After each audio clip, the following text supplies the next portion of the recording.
Welcome to How to Decorate from Ballard Designs, a weekly podcast all about the trials and triumphs of decorating and redecorating your home. I'm Caroline. I'm on the marketing team. And I'm Taryn, and I'm a product designer. I'm Liz. I head up the creative team. We're your hosts. Join the expert team at Ballard Designs for tips, tricks, and tales from interior designers, stylists, and other talents in the design world. Plus, we'll answer your decorating dilemmas at the end of each episode. We love answering your questions, so don't forget to email us at podcast@ballarddesigns.net. Now, on with the show. All right, we have got a treat for y'all today. New York Times bestseller and Boston-based interior designer Erin Gates is back on the show to talk about her new book, her forever home, and how to create timeless and enduring spaces. It's a short intro because we got a lot to get to. Erin, welcome back to the show. Thank you for having me. Okay, your first book, Elements of Style, same name as your blog, was published in 2014. It was a runaway success, as we were talking about. Lots of reprints, hundreds of thousands of copies sold. And you wrote that was 2014. You wrote your second book in 2019. And here you are, 6 years later, your third book, Elements of Timeless Style. Yes. You mentioned in the introduction that you never planned to write a third book. So where did this come from? What was it that you needed to say in this third book? It wasn't that I needed to say anything specifically. It was that I really like things in threes. Bizarre. I was like, two felt wrong. And I was like, I really was torn. And I had said no, and I had not planned on writing another one. But COVID hit, and I had some time. And although we got really, really busy actually during COVID, but this was at the beginning, and I had bought my new house, and my editor at the time, who has since retired, kept texting me, I really think this house is a book. I really think this house is a book. And I'm like, oh, no. And then she wore me down. She wore me down. I was like, okay. And then they offer you a certain amount of money, and you're like, yeah, I should probably do one more. But also I hadn't been able to do a book where, and this is how this book differs from the other two, where it's all my work and it's by project. It's not by room type, which is both the first and second book are by, kitchen, living room, primary bedroom. And this is 9 full homes, different types and styles. And I thought, not only would that be nice to have a record of, but also talk about this home that I really do feel is where I'll be, if not forever, for a very, very significantly long time. And I felt like a lot of books and content was flipping and more like quick fixes or the opposite, like completely unreachable design. So this is kind of like what I see and what I work with every day, which is like a certain, size or type of house and type of family that wants to create something permanent or, designing for themselves, not for resale. So that was kind of the impetus for the book. Yeah. So first off, I love the introduction because I used to read your blog and, as you've gotten busier, you've had a lot of life since your last book. And so it was fun to kind of get that little update on everything going on. And, you talked about, and so honest. And you talk about finding your house, this forever house. So walk us through that. It's kind of a fun story, not thinking that it was right. And then showing up. So give everybody that whole story and, tee us up. So we were, the house I was in that I featured in the second book, we finally, after we had Emma during the pandemic and we were all locked inside, and that house was small. It was like 1,500 square feet. And there were 3 of us. And at the time I had 2 caregivers for my kids who were actually taking care of each different child because I didn't want them over, long story, but COVID really made me a little bit nutty. And being postpartum during COVID was a whole other hurdle, which I do talk about.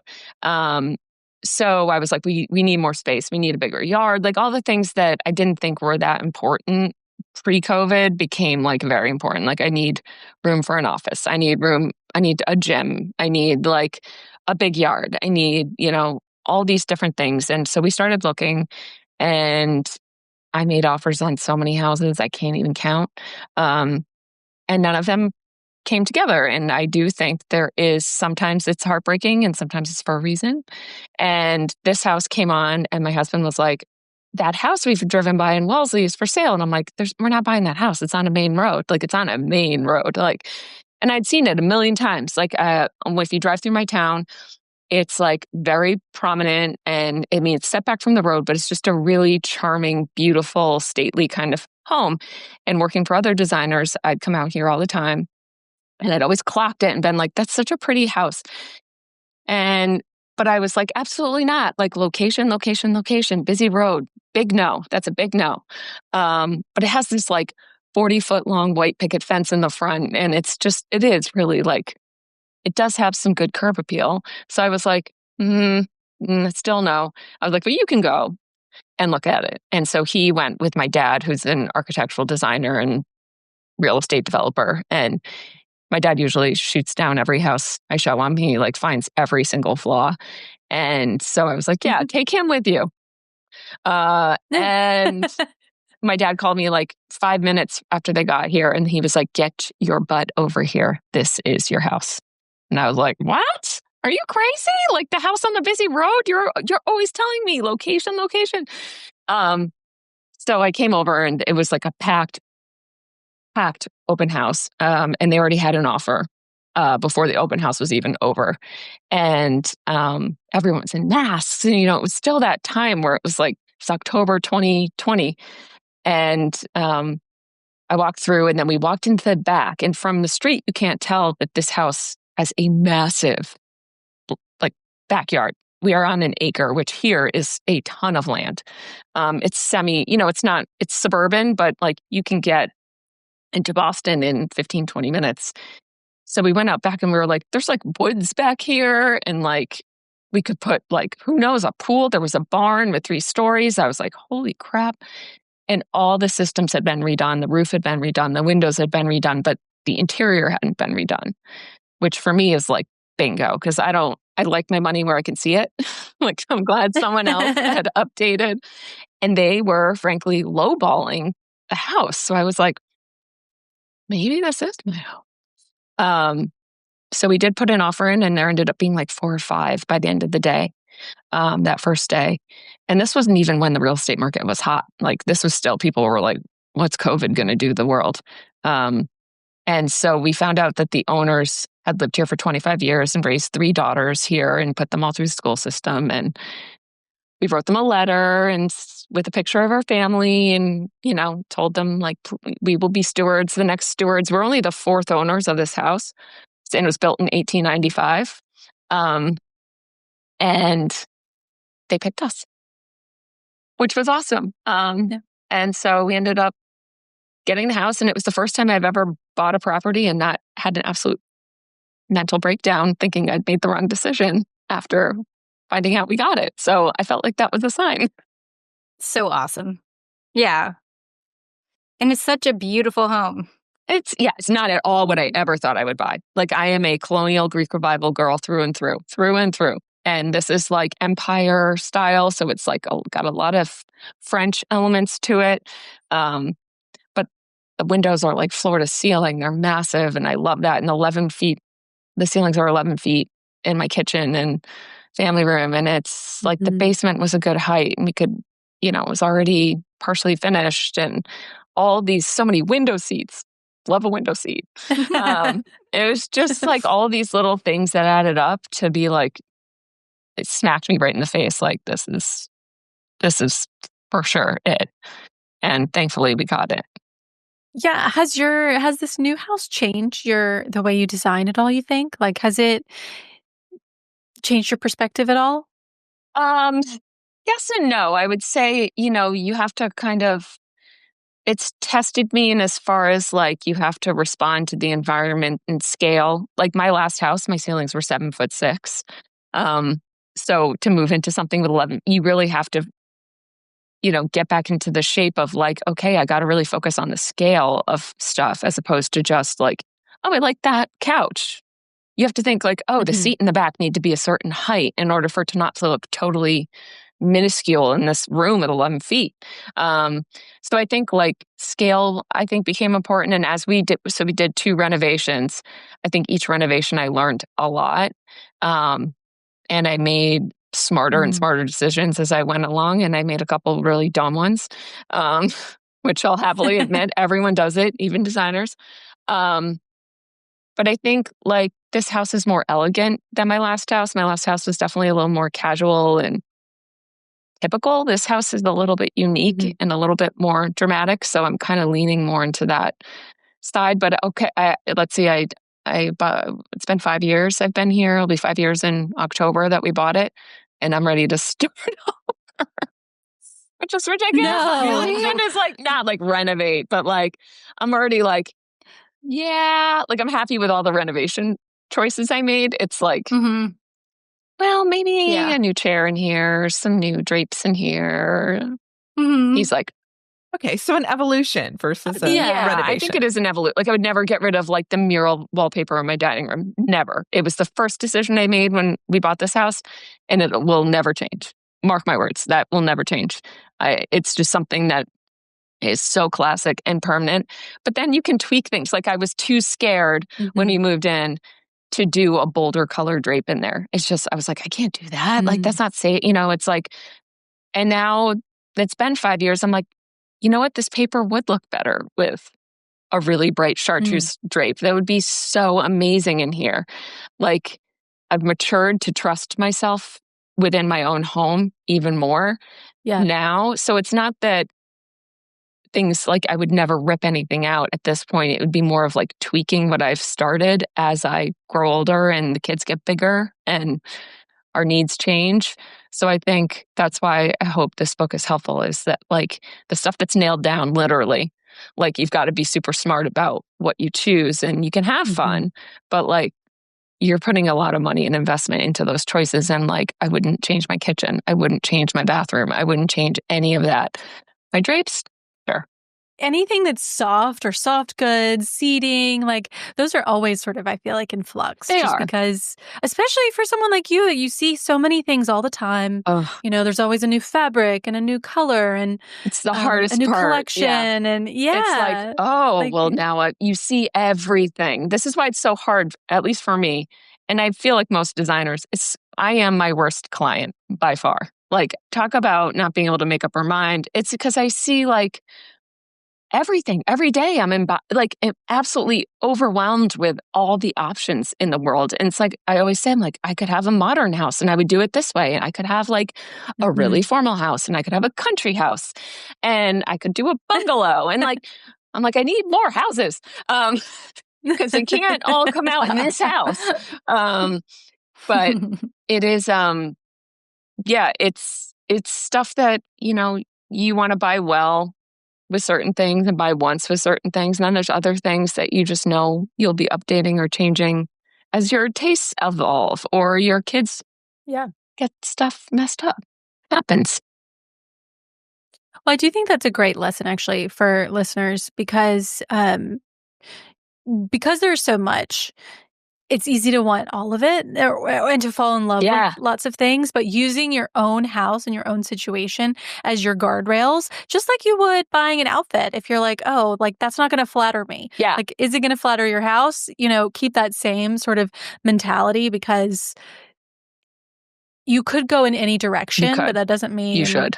Yes, exactly. It doesn't mean you should. Yeah. I think it's like, there's nothing that bugs me more is when you're trying to force something into a house that obviously it's not right for, just because you're like, oh, well, it's cool and so has it. Well, doesn't really matter. Like there are really cool, super modern things that I adore that would just not work in this house. Like there's modern little aspects of my house and I love that mix, but or very country things or very like a color that's not going to really work, but you can appreciate them, but you're right. Like having the guardrails of like, I think it's really important to respect the architectural style of your house and not try to stray super far from that, and having touchstones in the interior that reflect that era of your home. And I mean, unless it's a, 2026 modern farmhouse, like there's got to be some touchstones of like where when this was built and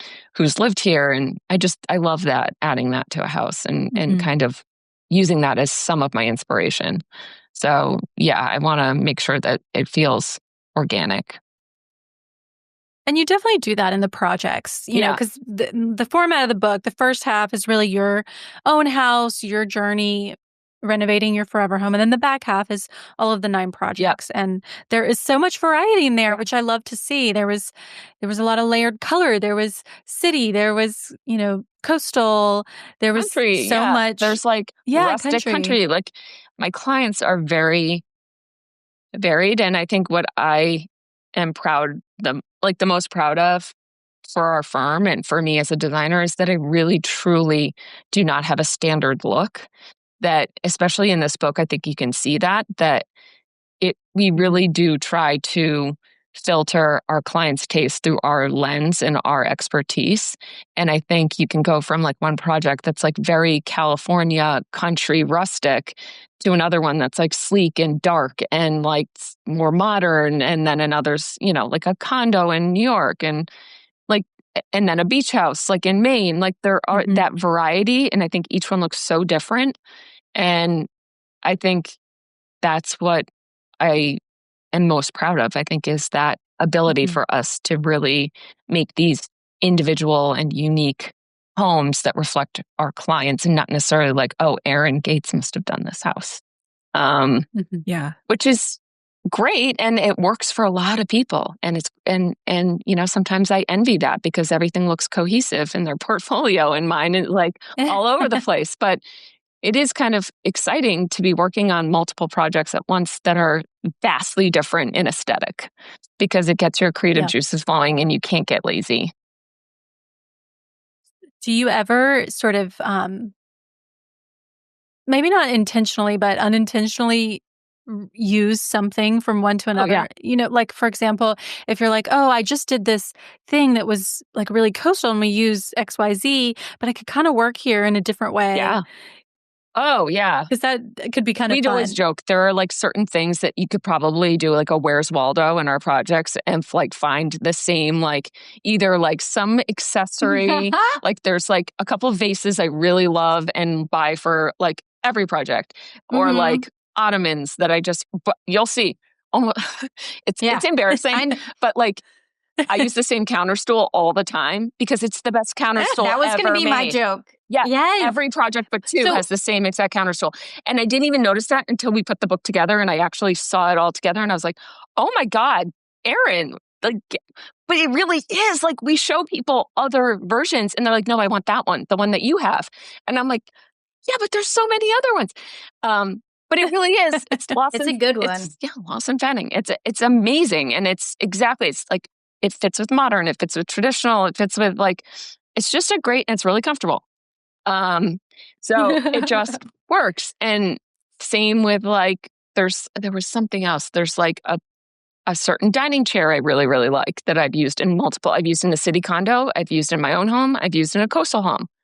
Like there are some pieces that are just so good that you can use them literally anywhere. There are. Yeah. It's what you put them with that really tailors it to it's how you upholster it. It's what you pair it with. It's the finishes you choose. It's, it's all of that. And there are some things that are real chameleons that really can work just about anywhere. So yes, we definitely have favorites. I mean, that is absolutely not to say that we don't reuse certain pieces a lot because they're tried and true. And I think people also are well, if you love it, I'm like, I can stand there and say, I know this is super comfortable. I know it's durable. I know it's great. It's a good, all these things. And they come in multiple finishes. So that's also and the Louis chair. There's a lot of Louis. Yeah, a lot of those are vintage. But there are like some are new, some are like you can't really always tell. Like one might be from a high-end place, but then ones in my home are from Cherish. Then I got them for like all 12 for like $400. So it's like, like you can either like, there's different levels of that style, but that style dining chair is never going away. Like it looks good with a modern table. It looks great with a traditional table. It depends on the fabric you choose and the finish. And it's just, it just works. There's nothing wrong with that. There's nothing wrong with some good classics. Classics are classics for a reason. Yeah. Well, and plus, when you are buying those pieces, you can, I guess, rest easy that you can use them in the next a next house, maybe if you're not in your forever home. No matter what, where you move to, like there, you'll find a place for it. Something that's good. for sure. And I've reupholstered stuff. There's pieces I've brought from like my first condo, probably still here. Like there are pieces that are just worth hanging on to and are just always going to be in style because they're just really well made and the design is enduring. You talk in the book about doing it yourself and also encouraging your clients to live in their house for a while if they can before renovating, so that you can really think through all of the decisions and make sure that they're what you really want. So I'm curious if there's anything that you changed course on after living in your house or things you did differently maybe than you initially thought, and just some examples that might help people. I think because we did our renovation in 2 phases, our initial renovation was just kind of like redoing 2 bathrooms and a facelift on the kitchen.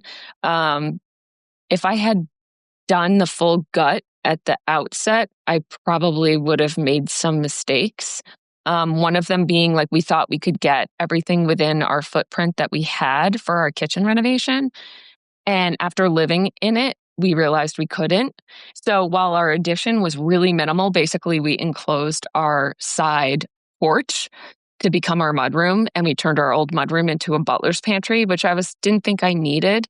But then after having 2 kids get busier and older and realizing like our kitchen has like 4 cased openings coming into it, so there's limited wall space, I was like, we really do need, and I don't think I would have put that addition on if I had done it before I moved in. So we did live here for 2 years before we did the big renovation. I also ended up, instead of expanding, this room was my primary when we moved in, and instead of expanding this into a bigger primary, we ended up combining 2 rooms on the other side of the house to become the primary and reshuffling things, where the laundry room is now where my closet was. And in this room specifically, like we ended up putting these little closets in with jib doors because we had to remove there was just a lot more moving around of things, of locations than I would have expected at the beginning.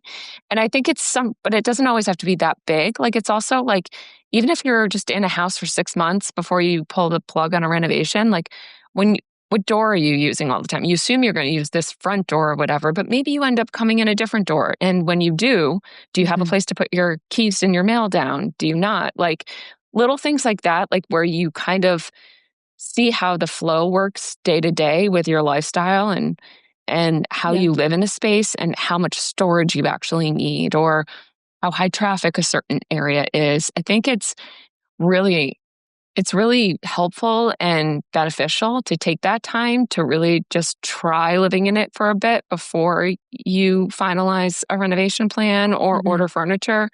Because maybe the orientation of the sofa where you thought it would go, the sun sets right in your eyes or something, and you can't see the TV. Like there are little things that just kind of will lock you in if you make the decision without actually being in a space for some time. Yeah, I would think natural light could be a big one too. Yeah, huge.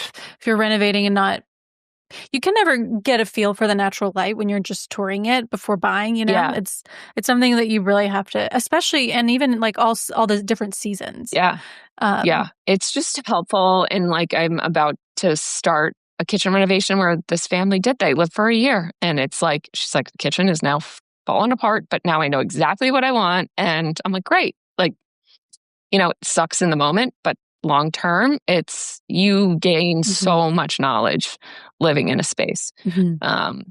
And you also find the quirks, like what? Yeah. And financially too. And you speak to that. Like you've learned to like hold off. It's going to cost a lot of money. So like take a second, take a beat, make sure it's what you want. And that's what you did with the phase one. And then like, all right, and we're going to do a big one, but we're going to wait. Like, how do we make this livable? And that's why I really wanted to convey that in the book, because it felt wasteful at the time. When I did my second, I really assumed I wanted my first renovation, my facelift renovation. I was like, I need this to be good enough that I'll be happy here for 5 to 8 years, because I really didn't think the big renovation was going to happen that soon. It happened only after 2.5 years. So that's why I tried to repurpose a lot of the things that I did use in that initial facelift, the same plumbing fixtures, lighting. I even reused the counters we replaced in the main kitchen. We ended up saving them and cutting them down and using them in the butler's pantry, because I wanted to feel like, well, that wasn't all money out the window. But I do think like I knew I didn't want to do that gut reno until I could do it 100% to the max, like the exact way I wanted it, with the custom hood and all the things. It's better to wait and spend more later than to get impatient and spend less, because you're ultimately not going to be as happy. And then you may end up redoing it again anyway. And to get it to where you really wanted it to go. And then you're spending more money than you would have if you just waited. Patience is not my favorite thing, nor a skill that I'm, talented at. But in this case, I tried to do the right thing by like phasing it out. And of course we kept like the bathrooms that we renovated exactly the same, but the kitchen did end up changing a lot. So I hope that shows people, A, what you can do on a limited budget with a facelift, but also that like waiting is, you can create something that's temporary and still really pretty to get you through until you can really like do exactly what you want. It goes for furniture too. Like same thing. Doesn't always have to be a renovation. Like buy something temporary that's really cheap and wait, or keep what you have and wait until what you really want is within your range. I love your honesty about your own renovation and like, where to go high and where to go low on all of the materials. And I also really loved all of the takeaways after every project. Yeah. I thought that was just really fantastic. And it's just great to know that even the experts are learning from their renovations just as much as we are. Yes. So what do you think your biggest learnings were from either your own home renovation or from any of the projects that you feature? I think over time, I would say hiring the best people you can that you can afford will save you money in the long run, even if it's more expensive. Like in this business, there's a lot of people that will lowball you and to get the work. And I see this all the time with my clients. And, it's enticing to look at that low number and be like, well, of course, why would I go with something else?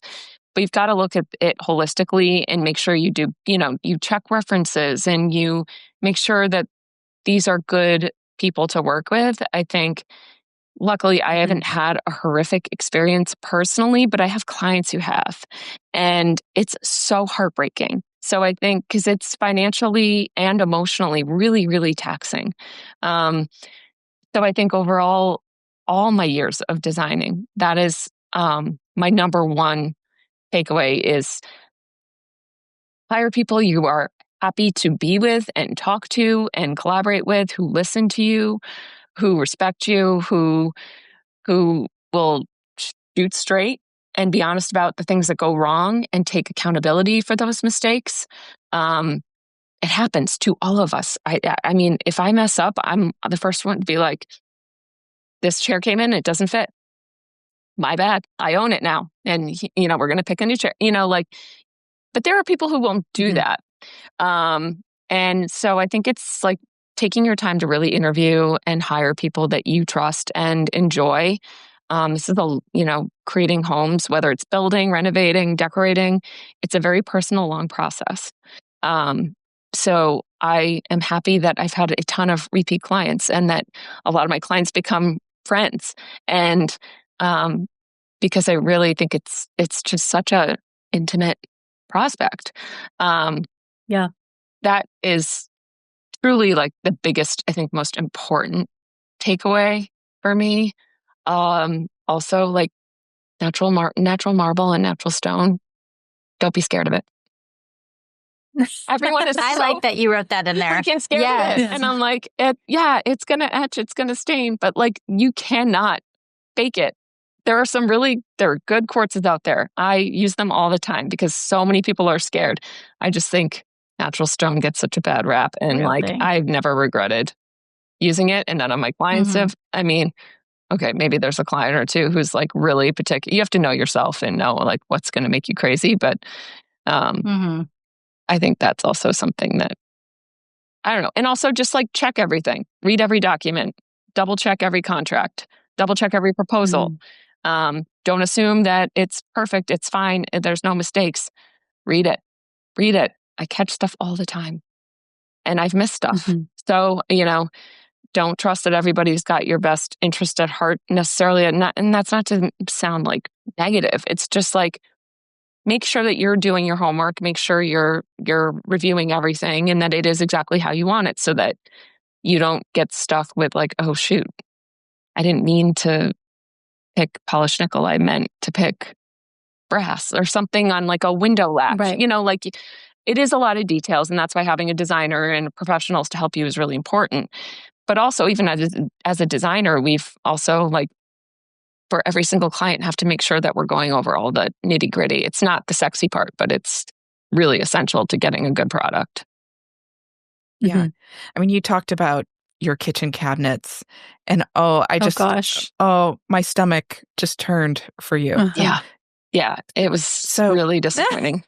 You look ill just thinking about it. Well, it was, I mean, it was all, it's not just, cabinets coming in wrong. We had moved out and paid for a rental on top of our mortgage, on top of the construction for 6 months so that we didn't have to live without a kitchen. And then we had to move back in without a kitchen for 2 months with kids, which is a lot. We made it work and it was fine. And it was a lesson for a lot of people, myself included. And ultimately, like this is, one of the things you work with good people and everybody figures out what their part was in it. And it was, also like, don't rush.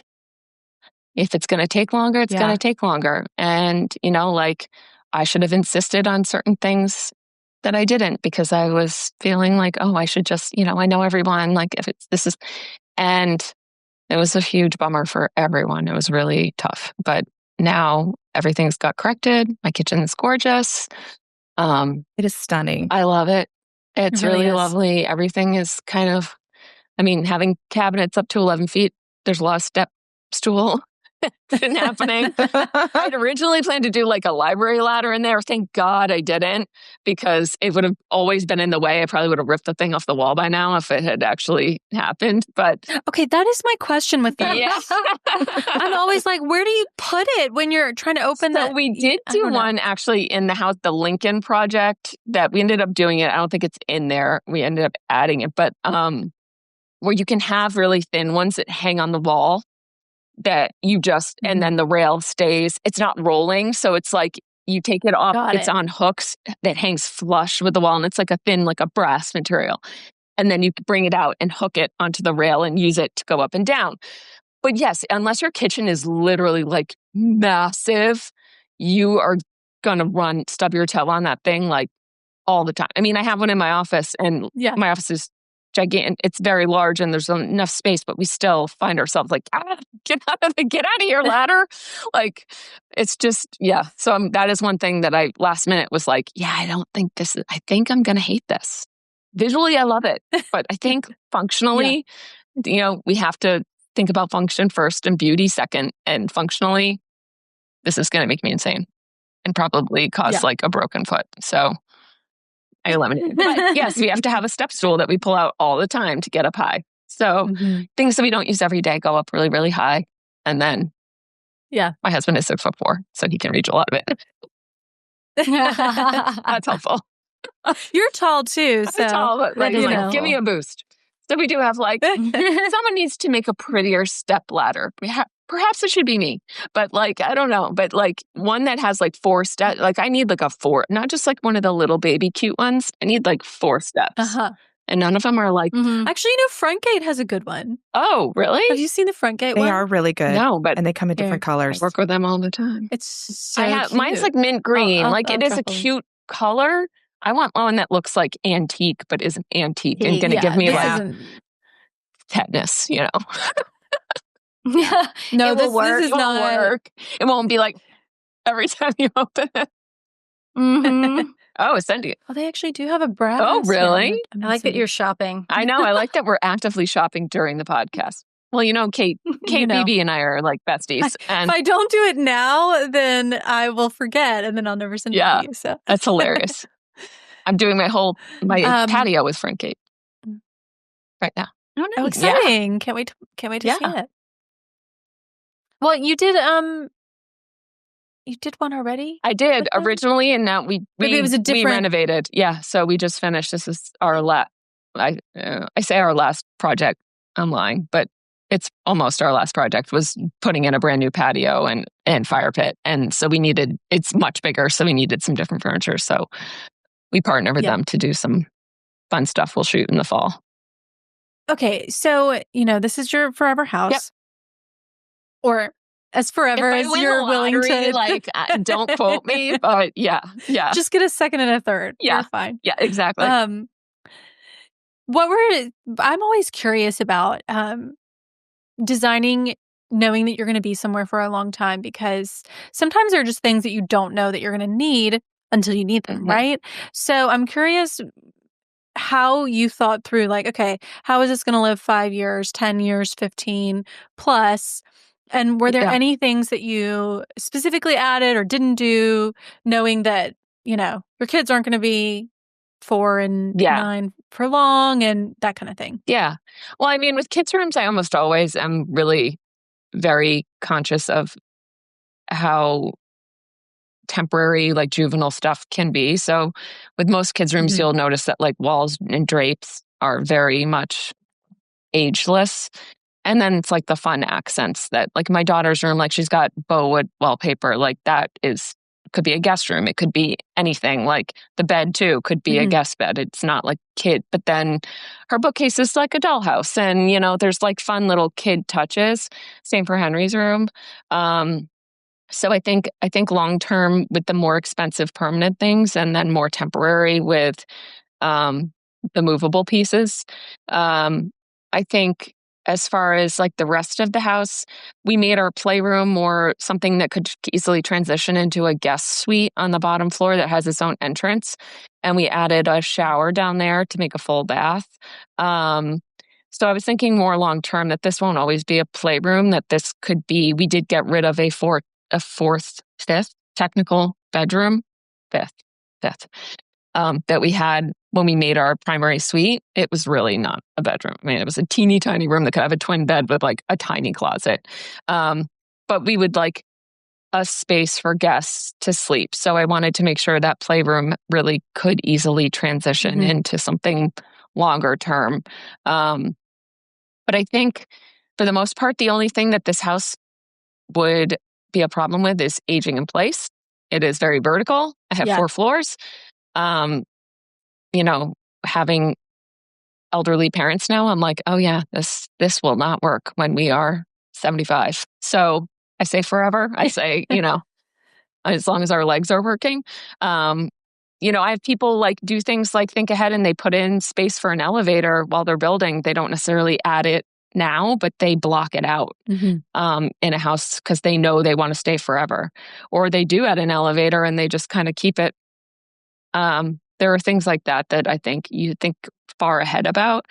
But as far as this house, I don't think there's much that I need to change functionally as we're here over the next. I mean, if my son ends up being 7 feet tall, it might be a problem because upstairs is lower ceilings, but we'll cross that bridge. It's not looking that way. The ceilings up, that was the attic. So the ceilings up on the top floor are really low, but for now it's fine. He could always switch into this room.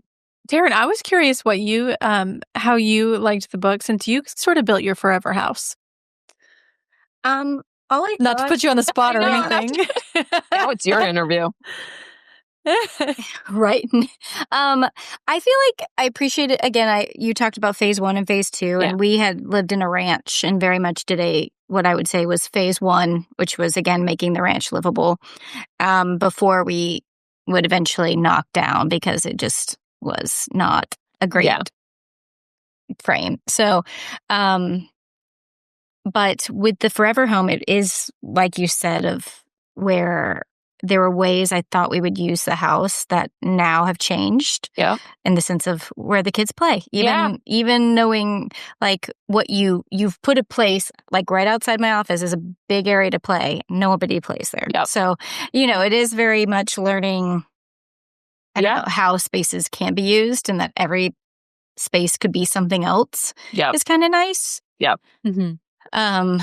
But I mean, looking at your work, all I thought was, I wish I had Erin's style.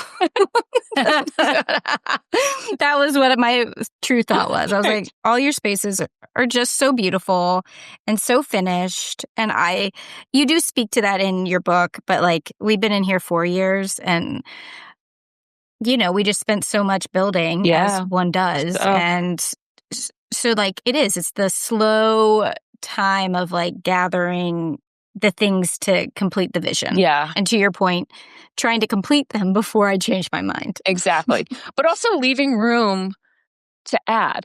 Like there is also, and I do respect this. Sometimes I like really want to like finish a whole space for a client. And they're like, well, we want to wait and see what we find on our travels as far as like art or like accessories. And I really respect that because I do also like doing that. So you have to leave yourself, if you feel like it, this is a home that's going to be a long-term residence, like giving yourself that breathing room and not rushing to fill every corner is also like a smart way to go and not feeling the pressure to make it like absolutely perfect from the get-go. And knowing that you will probably tweak some things just like I am now. Like, I mean, I'm like, I didn't think I would replace these custom drapes, but you know what? Facebook Marketplace is great. And you can resell stuff. And someone else will be so happy to have your custom drapes that they have. And you can make that choice that you were too scared to make 5 years ago or something like that. I think you have to give yourself a little grace as you do. Everyone's growing and changing all the time. And you can make not 75% of your choices can be timeless and forever. And then there's always going to be a 25% that's going to shift and change and grow. Yeah. Well, that's the fun of it too. Exactly. Always getting to have an opportunity to tweak something. Oh, yeah. Right. Make it better. So you don't want to take away that. Yeah. No, I would be so bored. Yeah. Yeah. The thrill of the hunt. I mean, it's like great when you're like, oh, I've been looking for something for this space forever and now you found it. And good thing you didn't waste money on something that was only ho-hum. You speak also to just using your space, like if this is what your home and you're going to be in it for a while, like you took away rooms in your space and you're like, would somebody do that? No, but this is ours, and why continue to focus on the resale? Yeah. Like, and if you look at like the number one thing everyone told me I was insane for doing is in my family room. If you look at the before, I did put a lot of before pictures of the house when we bought it, because there was like our family room was open with like windows on all 3 sides, and there was this half wall, and there was like an electric fireplace, and like they had their TV like balanced on top of it because there were windows above the staircase going down to the basement. And I'm like, I want a built-in wall, and that was the only space, and it was to build it basically in front of 3 windows. But the rest of the room has a gajillion windows. So it's not like I'm losing like this enormous amount of light, and I'm gaining a gas fireplace and bookshelves and storage for toys. Cause you build a playroom, your kids are playing in the kitchen and in the family room, like all the time. No one plays in the playroom. I mean, my kids actually, thank God, knock on wood, have just started like going down and they're there for a long time. It's great. But at the beginning they weren't. And like builders, everyone was like, you're really going to put a wall here? And I'm like, yes, I'm really going to put a wall here because it's really going to make the space work for me. And now they put it up. Everyone's like, what a genius idea. Thank you. You tried to talk me out of it. Yeah, and taking away a legal bedroom is probably on paper, realtors can tell you you're nuts. But it wasn't really a legal bedroom. Someone's coming to, if they really need a 5-bedroom house, they're not buying this house. It's a 4-bedroom house with a playroom that could be a guest room in the basement. Legally, probably could be a 5th bedroom, but whatever. You gotta, is to do it for you and your family and what you need. Totally. I was going to ask about the barn. Yeah. Because that's one thing you just touched on in the book, but you didn't really talk about. Teased, I know. Shall we say. I know. What a special thing to have on your property. I didn't even know. Driving by, I never saw it because it's like tucked in the back. And when I pulled in, I was like, holy crap. And then you go around back and then there's a whole lower, the land swoops. So down below, there's 2 garage bays, like with barn doors. And so there's like a lofted area that actually my entire office moved into during COVID. When we were in between offices, we worked out the top floor of the barn off a ping pong table. And the second level is our garage. So it's where our cars go. And then below right now is just all yard stuff. And we put our outdoor furniture in there, but it's huge. And my dream was to put a pool down there and make the bottom level a pool house. Like the 2 barn doors being like into like a pool cabana with a kitchenette and a bathroom. We quoted that. It was like the most insane amount of money I've ever seen. So that will not be happening anytime in the near future. So we just did our patio. It was like almost $1 million. It was insane. Wow. Great. Not a huge pool. With a patio and a pool house and landscaping. Like, it's crazy up here. I was like, I'll just buy a beach house for that much money. No. So, yeah, that was just some sticker shock. I got, another, like, I'm not one of those designers who can just do anything. Like, financially, that's just not in the cards for us. So, as much as I would love and can envision that pool with, like, split rail fence and, it's not happening. So the barn is just a barn for now. The new big patio? My new big patio did go in. Off the... Yeah, my patio is off done. the barn. No, it's next to the barn, but it doesn't go down beyond past where it was. There was going to be a cute little stone walkway down to the pool with, the whole, very sad, but it would have been so pretty. So the barn is amazing because we can store a bunch of crap in it. But other than that, it's a post and beam uninsulated. I don't want to insulate it. I don't want to ruin that character inside. It's just cool and it's fun. And maybe someday, like my Henry will want to go play ping pong up on the top floor with his buddies. But you can also only use it like 4 weeks a year because it's either too cold or too hot up there. So not being insulated in New England is not exactly ideal. So it is cool, but it is just an empty barn full of stuff. Also, furniture that I've kicked out is in the barn. Right? You've got your own storage space. Own storage unit, basically. There's a couch in there. There's like a French antique buffet. There's chairs. I'm like, someday I'm going to recover this stuff and use it somewhere. It's been 5 years. Yeah, it's still there. Andrew's like, can we sell it? I'm like, no, it's good stuff. We'll see. Who knows? What is next on your horizon? You said you finished your patio, but what are some exciting projects you're working on either for clients or? Yeah, we're doing a bunch of new construction projects, 2 on the North Shore of Massachusetts one is with an architect I love, Patrick Ahern and his team. One is like a really cool, just on a cliff overlooking, it's just ocean, just insane views. That's like a stud. That's a ground up. We're just starting that. And then we're doing another new house down on the Connecticut shore. That's really special. We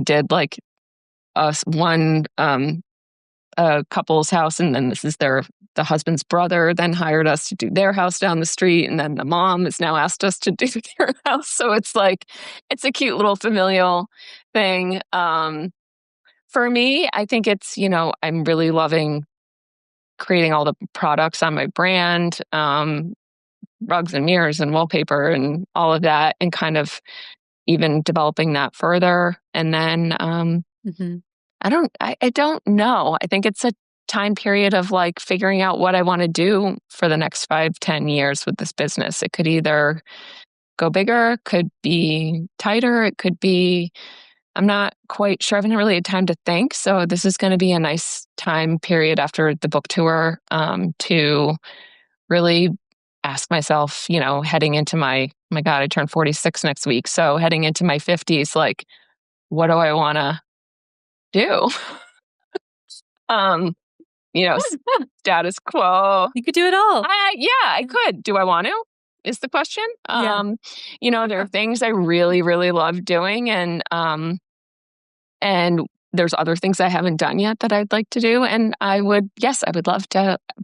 I'm always looking for a mountain house in Vermont. So stay tuned. And I want to I could that could be some content, not another book, but content. And also I'd love to buy some properties, renovate them and rent them and have them as rentals. So that's kind of another thing I'd like to do. And that way I can get the different styles in different parts of the world and get that out of my system without having to redo this house. And, I don't know, something we always toss around as another side project to my other 6 side projects. And my kids, spending time with my kids. Maybe going on vacation. I want to take them to Europe. They haven't been to Europe yet. Yeah. So that's, just enjoying what I've built and seeing where it goes. Yeah. Well, it's always fun to see what you've been working on and what you're up to. And thank you. The book is just a delight. Thank you. So, and it has another fabulous, well, you can't see that, but another fabulous spine. Great spine. Yeah. And great tips and tricks all through. I like that every project. All the paint colors. The paint palettes. I thought it was oh, so great. That is the number one question I get. I have people call my office multiple times a week who are like, that project you did in 2009, what was the wall color of the living room? I'm like, I don't even know what you're talking about. Every project, it's what color are the cabinets, what color are the walls, a million times a day in my DMs. So I'm like, I think it's so important to put a palette. Just put it in the book. Here it is. Here's a sample. It's not going No, it's not going to look that way in your house, but you can go ahead and test it. Our PSA that we needed at the end of every episode: test your paint swatches. Always. It's not going to look in your space like it does on the page or on the screen. Never. Even and this is just something that happens, printing the way pictures print or the resolution on your screen. The color of my former living room on the cover of the book is not what it looks like in person. So it's even in that regard, there is such, you don't ever say, oh, and blindly paint a room from a picture. You have to test, and you have to even take that picture and be like, what are colors like this in different, go lighter, go a little darker, go a little lighter, look at it in different times of day. Testing paint is, yes, you're right. Liz and I want to put a sticker on our forehead that says, this image has been color corrected, lit professionally, printed on paper. Do not accept this as your That's paint color. That's going to be on my headstone. Test your paint colors. But just being realistic, having this little palette though does help, again, just to get things started, because I think a lot of people just don't even know where to start. Well, and a lot of people don't know how to do a whole home. They're always like, well, if I paint this room this color, what other colors should I use in other rooms? And it's it does show you how you can change up the tone and the color throughout a home, but you'll see in each palette there's definitely consistency with the tones and the color. And obviously you'll see we have favorite whites, we have favorite neutrals, we have, you'll be able to tell what our favorite white trim color is. But it is to see it all together, to see all those colors together and then look through and see how it flows through the house, I think is really helpful. for people who don't know where to start. You're right. Yeah. Yeah. I feel like this would be a great exercise for people. Yeah. If you are doing, even just painting your whole house, get the color chips, put them all on a page together and just like look at them. Yeah. Now, like you said, test it on the wall. But seeing them side by side, you can see a continuity. Yeah. Whether that's in the saturation or the undertones. And it can help you definitely weed out maybe something that wouldn't work. Yeah. Yeah. And narrow because down it is intimidating. It is. It's, I think a lot of people are like, well, I'm just going to pick this one color and just paint my whole house this color. But when you shift it, like even like certain cabinets or just painting trim, and we go through, I go through a lot of that, like how to paint trim and transition from room to room, which is always a question I get because it is really intimidating. Like, how do you do that? What finish do you use for this type of application? And tried to really give as many tips as possible because I think paint is the cheapest way to make the biggest impact in your space, but it's also like can be very intimidating. So I do think there are some really like essential tips that will help get people feeling a little bit more comfortable doing it themselves or at least knowing what to ask for. I do feel like that is something that people do a lot, and I'm curious your thought on it. Like, if they're moving into a new home, painting everything one color, knowing that like maybe they'll go back and repaint one room here and there but at least like you've got a fresh coat of something down before you move. Honestly, like we've done that for clients who are like, we're moving. I had a client just now being like, I know we don't know what we're going to paint everything, but can you help me pick a neutral that'll stay? It'll be the neutral through the hallways and the great big, spaces, knowing that we're going to change the colors in the bedrooms. But for now, we're just going to get a fresh coat on everything. That's fine. And that gives you time so you don't feel like you're living in a dingy space with a bad color that looks terrible. At least it's a pretty neutral. Everything feels clean. And then that's a good place to start from when picking a new color. If you're in a red dining room and you're trying to go light blue, even testing on top of a red room is going to change that color. So you almost have to paint white anyway. You can get a real read on what that looks like because the undertones will come through on your testing, even if you paint a swatch on top of a dark color. It's really tricky. So it's not a bad thing to just go ahead and paint it all wind's breath or whatever. That's what I always use.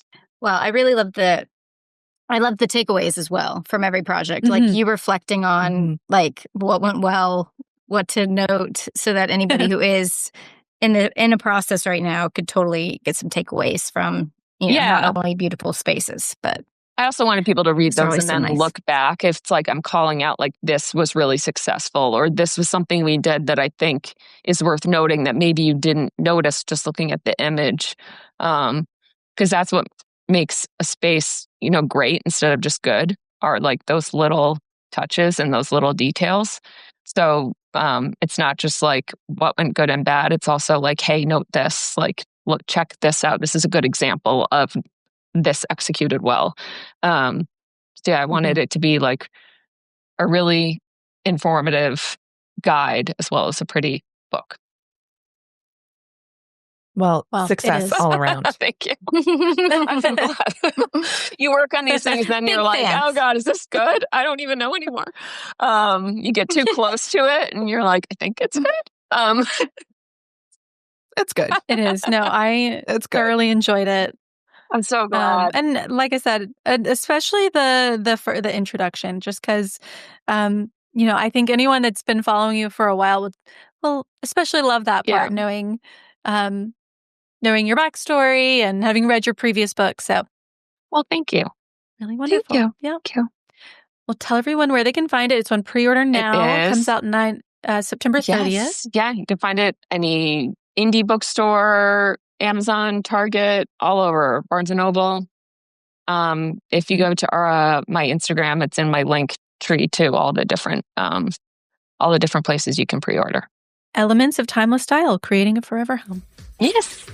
Yay. All right. That's our show. And that's our show. You can find all of the show notes on our blog, howtodecorate.com/podcast. To send in a decorating dilemma, email your questions to podcast@ballarddesigns.net so we can help you with your space. And of course, be sure to follow us on social media at Ballard Designs. Don't forget to subscribe wherever you get your podcasts so you never miss an episode. And please leave us a review. We'd love to hear your feedback. Until next time, happy decorating.